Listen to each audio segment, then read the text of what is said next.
bela anaknya dalam hal yang benar ya, karena dia memang anak itu, Ayu Ting Ting itu emang dididik sama ayahnya sendiri. Tapi kalau Pak Dodi itu kan kemarin-kemarin tuh kemana gitu. Sekarang begitu orang yang nggak ada, kok yang dicari hartanya, yang diributin hartanya. Itu kan ya nggak bagus lah kayak gitu. Menurut saya ngacungin jempol ke ayah Ojak. Siapapun, orang tua siapapun, kalau anak didolimi, dipojokkan, ya contohnya seperti Ayu Ting Ting, itu tepat sekali kalau ayah Ojak itu pasang badan.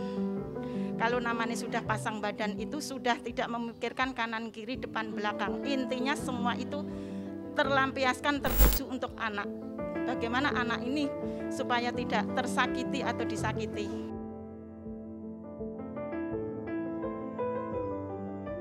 Alhamdulillah aja ya, pada banyak yang suka. Ya terutama ibu-ibu, kemarin juga sempat ayah ke Jawa juga keluar kota. Pada seneng, ya ayah senang banget pastinya. Siapa sih yang nggak senang? Kita juga kan karena kita juga awalnya kita jangan sampai sombong aja. Orang tua mana yang nggak pasang badan kalau anaknya selalu dihujat, dihina, dizolimin kan? Dia kan nggak merasakan manis pahitnya buat anak ayah, gimana keadaan. Dia kan nggak pada tahu orang-orang itu. Yang penting kan ayah harus membela lah, pasti siapapun itu orang tua mana yang nggak membela anaknya, baik anaknya, cucunya apalagi dihujat, ya ayah pasti bela. Anak ayah mah cuma 2 perempuan, cucu perempuan, ya pasti ayah yang harus melindungi, paling terdepan lah pasti ayah. Kalau dia, karena kita nggak pernah nyolek orang, ya ayah mah serahin aja sama Allah. Yang penting anak ayah nggak pernah menzolimi orang, keluarga ayah nggak pernah zolimin sama orang. Paling yang penting kita mah terima aja, alhamdulillah, aminin aja deh.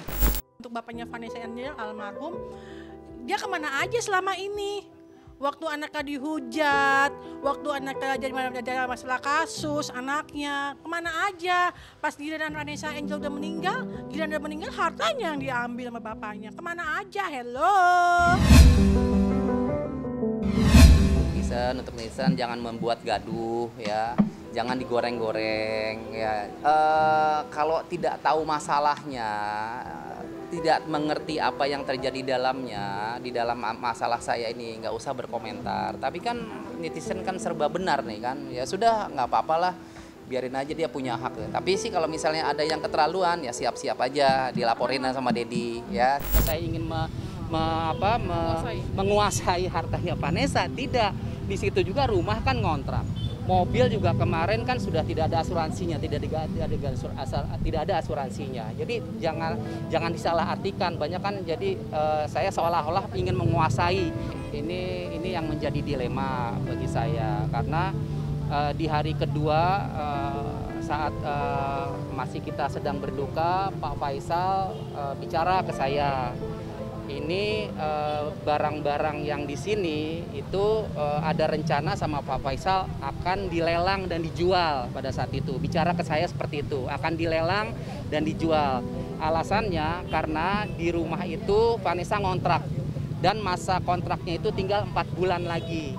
Nah, terus Pak Faisal bingung, ini ini barang-barang mau dibawa kemana. Nah, makanya saya keberatan sekali kalau misalnya itu dilelang dan dijual.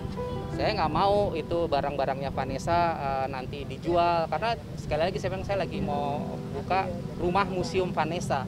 Jadi belum dibicarakan lagi gitu. Makanya alasan saya kemarin kenapa netizen rame, gaduh segala macam mengenai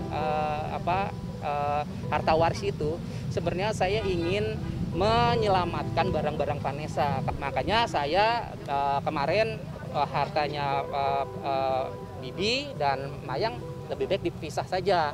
Kalau memang ada dari pihak Pak Faisal mau melelang dan menjual barang-barang Bibi, ya monggo. Tapi kalau untuk barang-barang Vanessa, saya tidak setuju. Hari ke-10 pernah ada yang nanya pada saat itu yang kita makam di mimpi kan, tapi Dedi nggak mau cerita mimpinya itu. Vanessa ingin dimakamkan satu makam dengan mamahnya. Itu mimpi. Permintaan Vanessa seperti itu.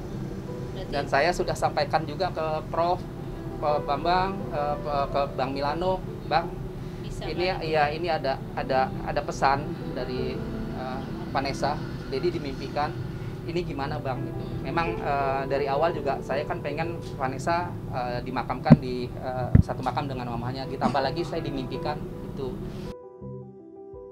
Dari pihak keluarga besar Vanessa semua mendukung atas mensupport pemindahan makam Vanessa ke Satu Liang dengan mamanya. Dan keluarga dari Mama Lucy almarhum itu juga sudah mengizinkan. Saya sudah telepon ke adik langsung ya, Evi, terus Bang Milano juga telepon ke Tante Reni, ya mereka support saya. Mereka setuju untuk makam Vanessa dimakamkan Satu Liang dengan mamahnya nanti. Ini kan wasiat gitu, wasiat karena itu harus Dedi jalankan amanat itu gitu. Jadi ya sudah, jadi nggak ada satu hal lagi yang bagaimana nanti ini kan hidup semati dan sebagainya. Udah yang tahu kan pihak keluarga lah yang berhak. Orang lain berkata apa, keluarga Vanessa dan keluarga almarhum istri saya yang berhak untuk menentukan makam Vanessa. Ya. Udah jangan itu dulu deh, yang lain dulu ya. Nanti lah malah salah paham. Yang penting udah saya udah ini lagi udah. Pasti ada pro dan kontra. Ya, pasti ada pro dan kontra. Tapi ya sudah, resiko harus keluarga ambil, keputusan sudah final. Ya kalau itu saya sih nggak bisa saya nanggapi gimana. Itu kan semuanya ini kan masyarakat yang akan menilai, netizen yang akan menilai ya, dan masyarakat yang akan memutuskan ya. Mana yang baik, mana yang enggak ya. Kita sekarang kan udah nggak bodoh lagi masyarakat ya. Kita semua orang kan sudah tahu ya. Jadi saya serahkan penilaian itu kepada masyarakat. Saya nggak mau berkata begini begitu, nggak. Namun saya beranggapan semuanya itu baik, itu aja lah. Saya tetap beranggapan baik, Pak Dodi ini orang baik menurut saya. Jadi bagaimana penilaian itu nggak bisa saya menilai, tidak punya hak saya menilai seseorang. Kalau nggak benar itu ya saya menyayangkan. Ya, ngapain lah kita bawa ke sana ke sini kan, nggak sejauh-jauh itulah ya. Ini cucu anak yatim piatu. Kita bantu, semakin kita bantu anak yatim piatu ini, rezeki kita semakin murah loh. Jangan gara-gara ngambil uang 200.000 hanya anak yatim ini, jangan sampai hilang di kita 1 juta 2 juta. Kita bantu 200.000, kita akan mendapatkan jutaan. Saya percaya ini anak yatim piatu adalah kewajiban bagi kita. Saya sangat berkewajiban untuk ini, untuk membantu ini.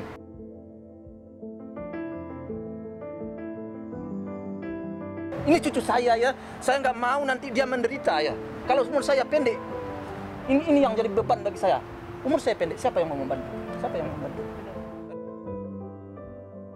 Jadi tolong ya, saya nggak ada niat sedikit pun juga ya untuk mencari pamor, untuk mengambil harta yang berapa sih yang ditinggalkan oleh kedua orang tuanya.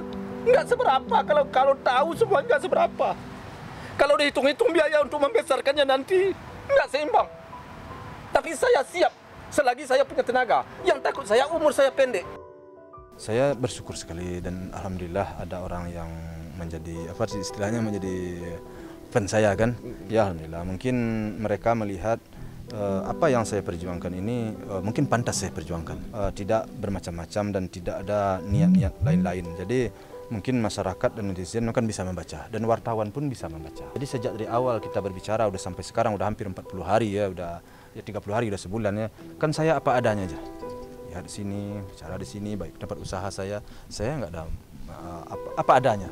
Apa keinginan saya, apa tujuan saya, ya bisa dibaca. Jadi pernah saya terima sekali dua, kemudian setelah itu banyak jadi masuk WA minta nomor rekening. Saya nggak mau lagi, kenapa?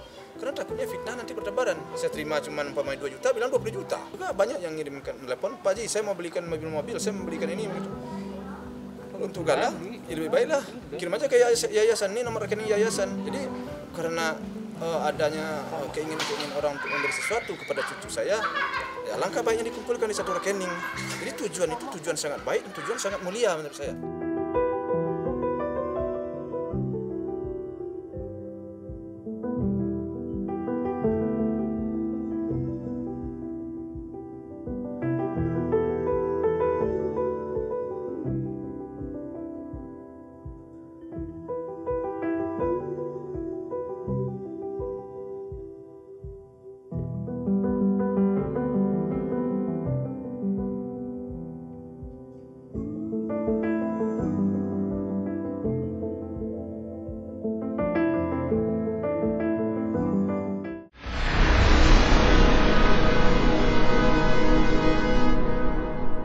Jadi jangan lupa untuk subscribe Cumi Cumi. Ditekan ya tombol lonceng merahnya.